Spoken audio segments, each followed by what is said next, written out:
பரமசிவன் கழுத்தில் பாம்பு இருந்தது. பரமசிவன் கழுத்தில் அந்த பாம்பு இருக்கிற வரைக்கும் எல்லாரும் பாம்பை பயங்கரமாக கும்பிட்டாங்க, பூஜை பண்ணாங்க, கற்பூரம் காட்டினாங்க, ஊதுவத்தி காட்டினாங்க, பாலாபிஷேகம் பண்ணாங்க. பரமசிவனுக்கு பண்ணுற எல்லா அபிஷேகத்தையும் அந்த பாம்பும் சேர்ந்து குடிச்சு வந்தது. இப்போது பரமசிவன் செத்துட்டார். செத்துட்ட உடனே அந்த பாம்புக்கு பரமசிவன் ஆகணும்னு ஆசை வந்துச்சு. நான் சொல்கிற கதை புரியுதா? நான் சொல்கிற கதை சசிகலாவோட கதை. ஜெயலலிதா இருந்த வரைக்கும் ஜெயலலிதா காலில் விழுந்ததை விட சசிகலா காலில் விழுந்தவங்க தான் அதிகம். நிறைய பேர் நான்லாம் பார்த்துருக்கேன். திருவண்ணாமலையில் ஒரு பேச்சாளர் இருந்தார். நான் பக்கத்தில் நின்றுக்கிட்டு இருக்கேன். சசிகலா கிட்டத்தட்ட ஒரு 50 அடி தொலைவில் வருது. போலூர்னு அவர் பேர். போலூர் வரதுன்னா என்னமோ 50 அடி தொலைவில் வருது சசிகலா. இவர் இங்கேயே விழுந்துட்டார் கீழே. அவர் நம்ம ஃப்ரெண்டு தான். என்னன்னா இப்படி விழுறேன்னா, நீ பாப்பா அம்மா காலில் விழுறதை விட சின்னம்மா காலில் விழுந்தாதான் வாழ்க்கை அப்படின்னு சொன்னார். ஆனால் அவருக்கு இது வரைக்கும் எம்பி சீட்டோ எம்எல்ஏ சீட்டோ எந்த சீட்டுமே கிடைக்கல. அந்த மாதிரி ஜெயலலிதா காலில் விழுறதை விட சசிகலா காலில் விழுந்தவங்க தான் அதிகம். அதாவது பரமசிவனை கும்பிட்டவங்கள விட அந்த பாம்பை கும்பிட்டவங்க தான் அதிகம். அந்த பாம்பு என்ன பண்ணிச்சுன்னா, நேராக பரமசிவன் செத்த உடனே, அதான் ஜெயலலிதா செத்த உடனே நேராக ஜெயலலிதா வீட்டுக்கு எதிரில் ஜெயவிலாஸ்னு ஒரு பெரிய வீடு கட்டிச்சு. எல்லாரும் ஜெயலலிதா வீட்டுக்கு வருவாங்க, ஜெயலலிதா வீட்டுக்கு வர்றவங்க என் வீட்டுக்கு வருவாங்க, என்னையும் கும்பிடுவாங்க அப்படின்னு நினச்சிது. ஜெயலலிதா வீடும் இருண்டு போச்சு, இந்த சசிகலா வீடும் இருண்டு போச்சு. இதெல்லாம் இப்போ நான் எதுக்கு சொல்கிறேன்னா, ஆசை அடங்கலை சசிகலாவுக்கு, வெறியும் அடங்கலை. அந்த ஆசை வெறியில் என்ன பண்ணுதுன்னா, இப்போது ஏடிஎம்கேவை எப்படியாவது தோக்கடிக்கணும் அப்படின்னு முடிவு பண்ணிடுச்சு. முடிவு பண்ணி அதுக்கான வேலைகளில் இறங்கியிருக்கு. இப்போது பார்த்தீங்கன்னா, விஜய் கட்சி இருக்குது, தமிழக வெற்றி கழகம். அந்த கட்சி இது வரைக்கும் ஒரு கார்ப்பரேஷன் தேர்தலில் கூட நின்றுதில்லை. அந்த மாதிரி இன்னொரு கட்சி இருக்குது, அண்ணா திராவிடர் கழகம். இந்த அண்ணா திராவிடர் கழகம் யாருதுன்னா, திவாகர்னு சசிகலாவுக்கு ரொம்ப நெருக்கமானவரோட அவரோட தம்பியோட கழகம். திவாகரனுக்கும் சசிகலாவுக்கும் சண்டை. திவாகரன் ஒரு பார்லிமெண்ட் தேர்தலில் 1500 கோடி ரூபாய் வாங்கி ஜெயிக்கிறேன்னு ஏமாத்திட்டார். கணக்கும் இல்லை அதுக்கு. 1500 கோடி ரூபாயும் சுவாகா பண்ணிட்டார். ஆனால் சென்னை மாதிரி இடங்கள்லாம் காசு கொடுத்தாரு. எங்கள் சேப்பாக்கத்துலலாம் ஒவ்வொரு வட்ட செயலாளரும் 3 லட்சம் 4 லட்சம் பார்த்தது அந்த தேர்தலில் தான். 1500 கோடி ரூபாவை வீணாக்கிட்டாரு, கணக்கும் இல்லை. அதில் சசிகலாவுக்கும் தினகரனுக்கும் சண்டை. இந்த தினகரனை எங்கேயோ இருந்தார், லண்டன் ஹோட்டல் கேஸில் இவரை கண்டுக்கவே இல்லை. ஜெயலலிதா இவர் சென்னைக்கே வரக்கூடாதுன்னு உத்தரவு போட்டுச்சு. அப்படி இருந்த தினகரனை துணை பொதுச் செயலாளராக அறிவித்து, அவர் எடப்பாடி, அவருக்காக சிஎம் எடப்பாடி அவருக்காக அவர் வீட்டுக்கு போய் டெய்லி போய் காத்திருக்கணும். இவங்க முதலமைச்சர்களை தேர்ந்தெடுக்கிறதே வித்தியாசமாக தேர்ந்தெடுப்பாங்க. இப்போது சிஎம் எடப்பாடி தினகரனுக்காக காத்திருந்தார் இல்லையா, அதே மாதிரி ஓபிஎஸ்க்கு என்ன வேலைன்னா, ஜெயலலிதா இருக்கும்போது பூங்குன்றன் பக்கத்தில் ஒரு சீட்டு, சாப்பாடு டீ எல்லாம் கொடுத்துருவாங்க. காலைல 8 மணிக்கு வந்தார்னா நைட்டு 10 மணி வரைக்கும் பூங்குன்றம் பக்கத்தில் உட்காந்துக்கணும். இதுதான் முதலமைச்சராக இருந்த ஓபிஎஸ்க்கான வேலை, ரைட்டா? எடப்பாடியை அதே மாதிரி ட்ரீட் பண்ணார் அண்ணன் தினகரன். எடப்பாடி டெய்லி முதலமைச்சர்னால் இங்கே காத்திருக்கணும் அவர் வீட்டு வாசலில், கற்பகம் கார்டனில், அடையாரில். அண்ணன் கக்கூஸ் போயிட்டுருக்காரு, அண்ணன் பாத்ரூம் போயிட்டுருக்காரு, அண்ணன் சாப்பிட்டுக்கிறாரு, அண்ணன் அது பண்ணுறாரு, அண்ணன் இது பண்ணுறாருன்னு கதை சொல்லிக்கிட்டே இருப்பாங்க. இது எடப்பாடிக்கு ஒரு விதமான டார்ச்சராக இருந்தது. ரைட்டா? ஓபிஎஸ் அட்ஜஸ்ட் பண்ணி போனார், எடப்பாடி அந்த மாதிரி பண்ணல. இந்த சசிகலாவுக்கு எப்போவுமே முதலமைச்சர் ஆகணுன்றது ஒரு பெரிய கனவு. சசிகலாவுக்கு அந்த கனவு இருந்ததோ இல்லையோ, அவள் புருஷன் நடராஜனுக்கு அந்த கனவு நிறையவே இருந்தது. அதுக்காக அவர் செய்யாத முயற்சி இல்லை. திராவிட இயக்கத்தில், மாணவர் இயக்கத்திலேருந்து வந்த அவர் நான் தான் முதலமைச்சர் அப்படின்னு ஆடாத ஆட்டம் கிடையாது. ஐஏஎஸ் அதிகாரிகள் ஒரு லாபியை வச்சுக்கிறது, அப்புறம் சசிகலா கொடுக்கக்கூடிய பணம் இருக்கு இல்லையா, அந்த பணத்தை ஃபாரினில் முதலீடு பண்ணுறது, எல்லாம் ஈழத்தமிழர்கள் மூலமாக. இப்போ முக்கால்வாசி பேர் அதை அடிச்சுட்டு போயிட்டான். பாதி பணம் இல்லை, மொத்தம் ஒரு 5.5 லட்சம் கோடி இவங்க முதலீடு பண்ண பணம் எல்லாத்தையுமே அடிச்சுட்டு போயிட்டான். அந்த மாதிரிலாம் பண்ணிக்கிட்டு இருந்தார். அவர் வந்து முதலமைச்சர் ஆவதுக்கு ட்ரை பண்ணுறாருன்னு ஜெயலலிதா ஜெயிலுக்கு போகும்போது ஒரு டேப்பை வந்து ராமானுஜம்னு ஒரு ஐபிஎஸ் அதிகாரி கண்டுபிடிச்சி ஜெயலலிதாவுக்கு போட்டு கொடுக்க, அப்போ தான் சசிகலாவை வீட்டை விட்டு துரத்திச்சு ஜெயலலிதா. ஜெயலலிதா எவ்வளோ தப்பு பண்ணாலும் ஒரே ஒரு தப்பு மட்டும் அந்த அம்மா பண்ணவே இல்லை. அதுக்கு அந்த அம்மா உண்மையிலேயே பாராட்டணும். எந்த சூழ்நிலையிலும் சசிகலா சொன்ன ஆட்களுக்கெல்லாம் பதவி போட்டுச்சு. சசிகலா சொன்னாலாம் மந்திரி ஆக்கிச்சு. சசிகலா சொன்னால் மாவட்ட செயலாளர் ஆக்கிச்சு. எல்லாரும் சசிகலா காலில் விழுந்தாலும் சசிகலாவுக்கு எந்த கட்சி பொறுப்பும் ஜெயலலிதா தரல. சசிகலா, நடராஜன் 2 பேரும் நீங்கள் எந்த காரணத்தை கொண்டும் அரசியலுக்கு வந்துடக்கூடாதுன்னு அந்தம்மா ரொம்ப கேட்டகாரிக்கலாக இருந்தது. அதுக்காக தூக்கி வெளியே அமிச்சது, எல்லா வேலையும் பண்ணிச்சு. இவங்கெல்லாம் சேர்ந்து இவங்க சாதியை சேர்ந்த ஓபிஎஸ்ஸை சீஃப் மினிஸ்டராக கொண்டு வந்தாங்க. அப்புறம் கொண்டு வந்துட்டு நான் ஏற்கனவே சொன்ன மாதிரி காலைல 7 மணிலேருந்து சாயந்தரம் 10 மணி வரைக்கும் உட்கார வச்சு அவரை முதலமைச்சராகவும் உட்கார வச்சுருந்தாங்க. ஆனால் ஜெயலலிதா அதை ஏற்றுக்கவே இல்லை. அது ஓபிஎஸ்ஸையும் ஏற்றுக்கல, சசிகலாவையும் ஏற்றுக்கல, நடராஜனையும் ஏற்றுக்கல, இந்த முக்குளத்து ஒரு டீமையும் ஏற்றுக்கல.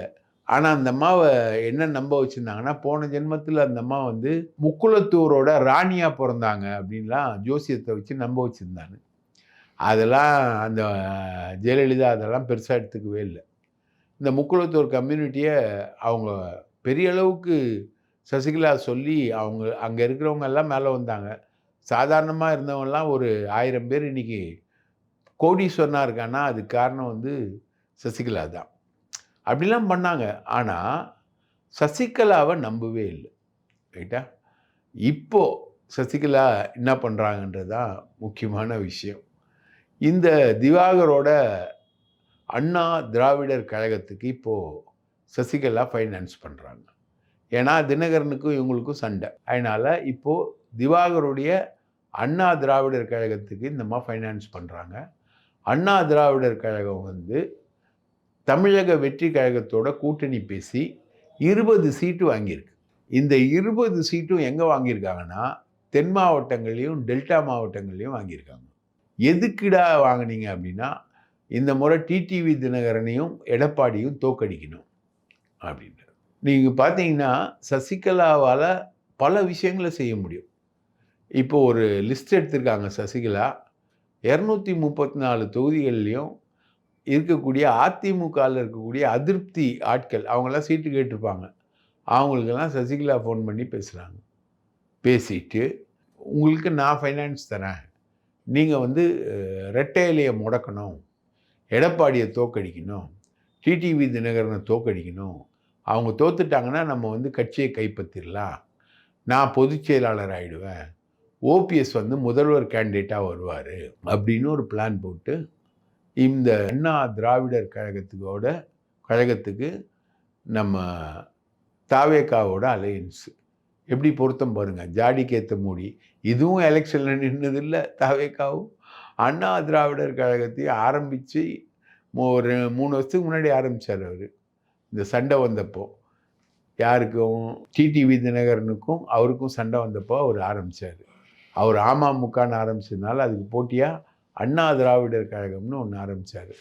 அந்த அண்ணா திராவிடர் கழகம் வந்து இப்போது தமிழக வெற்றி கழகத்தோட கூட்டணி. இதில் ஒரு பெரிய அமௌண்ட்டு கொடுத்துருக்கு சசிகலா.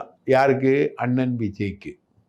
விஜய் வந்து 20 சீட்டு கொடுக்குறாருன்னா அமௌண்ட்டு வாங்கிட்டு தான் கொடுக்குறாரு. இப்படி ஒரு கூட்டணியை வந்து இவங்க ரெடி பண்ணிக்கிட்டு இருக்காங்க. இதை ஸ்மெல் பண்ண எடப்பாடி வந்து பிஜேபிக்கு போட்டு கொடுத்துட்டாரு. பிஜேபி இப்போது ஓபிஎஸ்ஸை நெருக்கிட்டு இருக்கு. ஒழுங்காக இங்கே வந்துரு, இல்லைனா உன் பையன் மேலே மொத்தம் ஒரு 47 கேஸ் இருக்குது. 47 கேஸில் பல இது வந்து இன்டர்போலே கேஸ் போட்டிருக்கு இவர் மேலே. அதனால் இன்டர்போல் மாதந்தோறும் 4 மில்லியன் பார்வையாளர்களை சென்றடையும் நமது நியூஸ் டைம் டிஎன் சேனலில் உங்களது விளம்பரங்கள் இடம்பெற வேண்டுமா? உடனே தொடர்பு கொள்ளுங்கள் 7603836167. உங்களுடைய பிசினஸை அடுத்த கட்டத்திற்கு கொண்டு செல்ல எங்களுடன் இணையுங்கள். சிபிஐ, லோக்கல் போலீஸு எல்லாமே சேர்ந்து ஒரு 47 கேஸ் போட்டிருக்கு. இந்த 47 கேஸை வச்சு அப்பா அம்மாவை 2 பேரையும் உள்ள தள்ளிடுவோம் நாங்கள் அப்படின்னு மிரட்டிக்கிட்டு இருக்கு. அவரும் மிரண்டு போய் பேசிக்கிட்டு இருக்காரு. சசிகலா இந்த சைடில் விஜயோட அலையன்ஸ்ன்னு பேசுது. சசிகலாவை எந்த சூழ்நிலையும் எடப்பாடி உள்ளே சேர்க்க தயாராக இல்லை. ஓபிஎஸ்ஸையும் எந்த சூழ்நிலையும் உள்ளே சேர்க்க தயாராக இல்லை. ஓபிஎஸ் வந்து ஒரு கூட்டணியாக வந்து அதிமுகவோட சங்கமம் ஆகணும் அப்படின்றது தான் அவங்களுடைய ஒரு முயற்சி. அந்த முயற்சி தான் இப்போ பண்ணிக்கிட்டு இருக்காங்க. அது பிஜேபி வந்து வலியுறுத்தி ஓபிஎஸ்ஸை பணிய வைக்க முயற்சி பண்ணிக்கிட்டு இருக்கு. ஓபிஎஸ் வந்து இப்போது சசிகலாவோட சேர்ந்து ஆட்டம் போட்டுக்கிட்டு இருக்காரு. இதுதான் இப்போதைய நிலவரம். இன்னொரு அரசியல் விஷயம், பிரேமலதா இவங்க வந்து அதிமுகவோட கூட்டணி பேசிக்கிட்டு இருந்தாங்க. இந்தம்மா கேட்குறது வந்து 300 கோடி வந்து யார் கொடுத்தாலும் அவங்களோட சீட்டு அப்படின்ற மாதிரி பேசிக்கிட்டு இருந்தாங்க. திமுக வந்து 300 கோடி கொடுக்க தயாராக இல்லை. இவங்க வச்சிருக்கிறது 0.45% ஓட்டு. அதை நீங்கள் எப்படி டிவைட் பண்ணாலும் ஒரு 15 தொகுதிகளுக்கு கொஞ்சம் அதிகமாக ஒரு 5000-10,000 ஓட்டு வாங்குற மாதிரி இருக்கும். 15 தொகுதிகளுக்கு அவ்வளோதான் 0.45% ஓட்டோட மரியாதை. அந்த ஓட்டை வச்சுக்கிட்டு இந்த அம்மா கேட்குறது 300 கோடி எனக்கு கொடுங்க அப்படின்னு தான் இந்த அம்மா கேட்குது. அதை வந்து திமுக விரும்பவே இல்லை.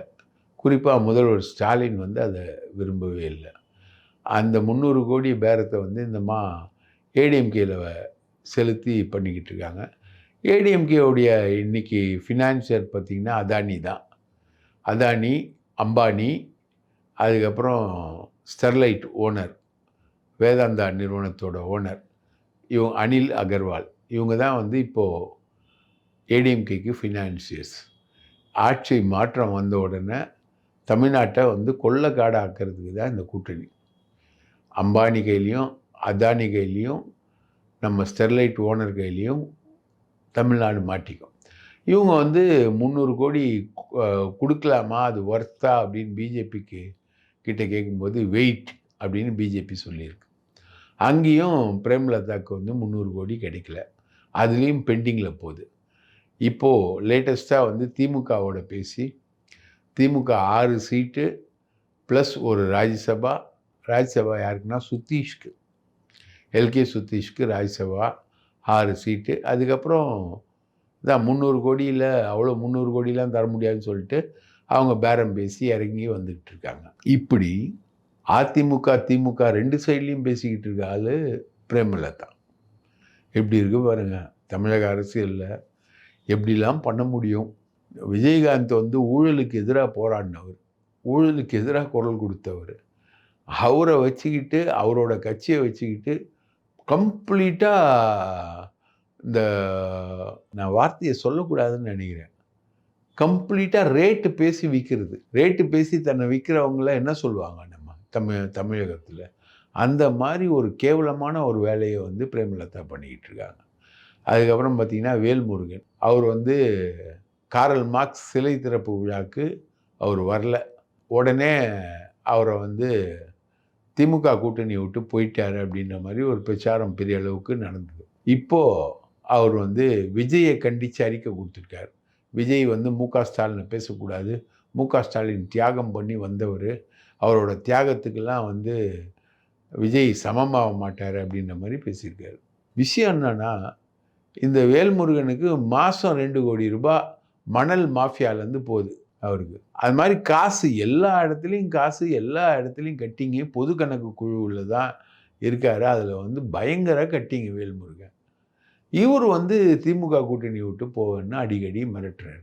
இதுதாங்க இன்னைக்கு தமிழ்நாட்டில் நடக்கிற அரசியல். இதில் இன்னொரு இன்ட்ரெஸ்டிங் டெவலப்மெண்ட் என்னன்னா, பிஎல் சந்தோஷ், இவர் வந்து அண்ணாமலையுடைய குரு, அண்ணாமலையை உருவாக்குனவர் அவர் இன்னைக்கு பிஜேபி மீட்டிங் ஒன்று வந்து பிஜேபி ஆஃபீஸில் நடந்திருக்கு. அதுக்கு அவர் வந்திருக்காரு, அண்ணாமலை வரல. ரைட்டா? ஏற்கனவே மகாபலிபுரத்தில் நடந்த கூட்டத்துக்கு வரல. அதே மாதிரி கும்பகோணம் மீட்டிங்க்கும் வரல. மகாபலிபுரம் கூட்டத்துக்கு பாதியில் வந்தார். இன்றைக்கி பிஎல் சந்தோஷ் பேசும்போது நம்ம வந்து 20% சீட்டுகளை வாங்கணும் அதிமுக கூட்டணியில். 20% சீட்டுகள்னால் 46 சீட்டு வருது. 46 சீட்டை வந்து நம்ம வாங்கணும் அப்படின்றது பிஎல் சந்தோஷோட டார்கெட்டு. அந்த டார்கெட்டை நோக்கி நம்ம போகணும். தமிழ்நாட்டில் தலைவர்கள் வந்து தங்களை வளர்த்துக்கிறாங்க, தங்களை வந்து வளமாக்கிக்கிறாங்க, அவங்க சம்பாதிக்கிறாங்க. ஆனால் பிஜேபியை வளர்க்குறதுல கண்டுக்கவே இல்லை. இவங்க மேலெல்லாம் நடவடிக்கை எடுக்கணும் அப்படின்றது பிஎல் சந்தோஷோட பேச்சு. இந்த பேச்சு யாரை குறிக்குதுன்னா அண்ணாமலையை குறிக்குது. அண்ணாமலை வந்து தமிழ்நாடு முழுக்க அதிமுக கூட்டணியை வந்து செயலிழக்க வைக்கிற எல்லா வேலையிலையும் அண்ணாமலை வந்து இறங்கியிருக்கார். அண்ணாமலை வந்து பிஜேபி வாக்குகள் வந்து போன தடவை 18% வாங்கினார். அந்த வாக்குகளை வந்து இந்த முறை இல்லாமல் பண்ணணும் அப்படின்றது அவருடைய அசைன்மெண்ட். அவரோட ஒர்க்காக தான் இருக்குது. அதனால் பிஎல் சந்தோஷ் இதை தெரிஞ்சுக்கிட்டு இப்படி பேச, தமிழக தலைவர்கள்லாம் சம்பாதிக்கிறாங்க, தமிழக தலைவர்கள்லாம் தங்களை வளப்படுத்திக்கிறாங்க அப்படின்ற மாதிரி பேச, ஒரு மேலே நடவடிக்கை எடுக்கணும் அப்படிப்பட்ட தலைவர்கள் மேலேன்னு பேச கேள்விப்பட்ட அண்ணாமலை வந்து மத்தியானம் மீட்டிங்க்கு வந்துட்டார்.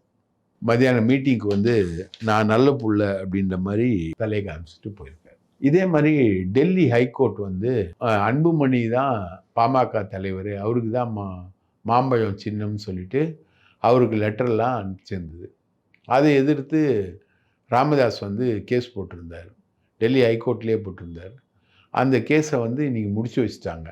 அவர் அவைலபிளாக இருந்தார், அவர் தலைவராக இருந்தார். அவைலபிள் தலைவருக்கு தானே நாங்கள் கம்யூனிகேஷன் அனுப்ப முடியும், அன்அவைலபிள் தலைவருக்கு நாங்கள் எப்படி கம்யூனிகேஷன் அனுப்ப முடியும் அப்படின்னு சுப்ரீம் கோர்ட்டில் கேட்டகாரிகளாக சொல்லிட்டாங்க. இப்போ ராமதாஸுக்கு வேறு வழி இல்லை, அவரும் தாவேகா பக்கம் தான் போகணும், தாவேகா பக்கத்துலேருந்து பண்ணணும். ஏன்னா திமுகவோட அவங்க நடத்தின நெகோசியேஷனை வந்து திருமாவளவன் முறியடிச்சிட்டார். ராமதாஸ் வந்தால் நாங்கள் கூட்டணியில் இருக்க முடியாது அப்படின்றதே அறிவிச்சிட்டார். அவரை கூப்பிட்டு காம்ப்ரமைஸ் பண்ணி ராமதாஸ் வரமாட்டார்னு சொல்லிட்டு பேசி ரெடி பண்ணியிருக்காங்க. அதுதான் நம்ம நேற்று வீடியோவில் அரசியல் அனாதைகள்னு சொல்லியிருந்தோம். நம்ம சொன்ன ஓபிஎஸ்ஸு, நம்ம சொன்ன ராமதாஸு, ரைட்டுங்களா, இவங்க எல்லாருமே இந்த கதியில் தான் இருக்காங்க. டாக்டர் கிருஷ்ணசாமி அவர் இப்போது பிஜேபி சைடில் பேசிக்கிட்டு இருக்காரு அப்படின்னு சொல்கிறாங்க. அது என்ன நடக்குதுன்றதை நம்ம சொல்லுவோம். இதில் முக்கியமான விஷயம் என்னென்னா, மடப்புறத்தில் அஜித்குமார்ன்ற காவலாளியை அடித்து கொன்னதில் நிகிதான்ற பொண்ணு கொடுத்த புகார் பொய் புகார்னு சிபிஐ வந்து சொல்லிடுச்சு. பொய் புகார்னா அவரை அடித்த 5 போலீஸ்காரங்களை கைது பண்ணியிருக்காங்க. அடுத்து கைது செய்யப்பட வேண்டிய ஆள் வந்து அங்கே டிஎஸ்பியாக இருக்கக்கூடிய சண்முக சுந்தரம். அவர் வந்து தலைமறைவாயிட்டாராம். இப்போது தலைமறைவாயின டிஎஸ்பியை தேடி போலீஸ் சுற்றிக்கிட்டு இருக்கு. இந்த டிஎஸ்பி மாற்றினா தான் இவருக்கு யார் யாரெல்லாம் உத்தரவு போட்டாங்க, டேவிட்சன் தேவாசீர்வாதம் பேசினாரா, யார் எந்தெந்த ஐஏஎஸ் ஐபிஎஸ்லாம் பேசினாங்க அப்படின்றது வந்து முழுசாக தெரிய வரும். அதுக்காக வெயிட்டிங்க. ஆனால் பாருங்கள், ஒரு டிஎஸ்பி தலைமறைவாயிருக்கார். குற்றவாளி பிட்பாக்கெட் அடித்தவன் தலைமறைவானா அப்படின்னா பரவாயில்ல, ஒரு டிஎஸ்பியாக இருந்தவன் ஒரு காவல் சரகத்தில் ஒருத்தனை வந்து அடித்து கொன்னவன் ஒரு பொய் புகாரில் அவன் வந்து தலைமறைவாயிட்டான். ஆனால் நிகிதா இன்னும் உயிரோடு தான் சுற்றிக்கிட்டு இருக்கா. அந்த நிகிதாவை கைது பண்ணுறதுக்கு எந்த முயற்சியும் இல்லை. அடுத்தபடியாக அந்த கேஸ் வரும்போது நிகிதாவை கைது செய்யன மதுரை உயர்நீதிமன்றம் உத்தரவு போட போகுது. அப்போ தான் நிகிதாவை இவங்க கைது பண்ண போகிறாங்க. இன்னொரு முக்கியமான விஷயம் என்னென்னா, 2021 தேர்தல்லையும் தேர்தல் தேதி அறிவித்த பிறகு தான் திமுக வந்து தேர்தல் கூட்டணி எத்தனை தொகுதிகள்னு பேசுகிற குழு வந்து திமுக அமைச்சிருக்கு. அதனால் இவ்வளோ சீக்கிரத்துக்குள்ளே திமுக வந்து அந்த குழுவை அறிவிக்காது. இப்போது டெல்லிக்கு போயிருக்காங்க காங்கிரஸ் தலைவர்கள், மாவட்ட தலைவர்கள்லாம். அவங்களோட ஒரே கோரிக்கை செல்வ பெருந்தகையை மாற்றணும் அப்படின்றது. அந்த ஃபைட் வந்து இப்போது ரொம்ப பெருசாக நடந்துக்கிட்டு இருக்கு. மொத்தத்தில் பார்த்திங்கன்னா தமிழக அரசியலில் இந்த செல்லா காசுகள், செல்லாத விஷயங்கள், இவைகள் தான் வந்து பெரிய அளவுக்கு இருக்குது. அதிமுகவுக்கு எதிரான விஷயங்கள் தான் பெரிய அளவுக்கு நடந்துக்கிட்டு இருக்கு. திமுக பேலன்ஸ் பண்ணிக்கிட்டு இருக்கு. எல்கே சுதீஷ்க்கு ராஜ்யசபா சீட்டு கொடுக்கணுமான்றதை யோசிச்சுக்கிட்டு இருக்கு. இதுதான் வந்து இன்றைய நிலவரம். நன்றி, வணக்கம்.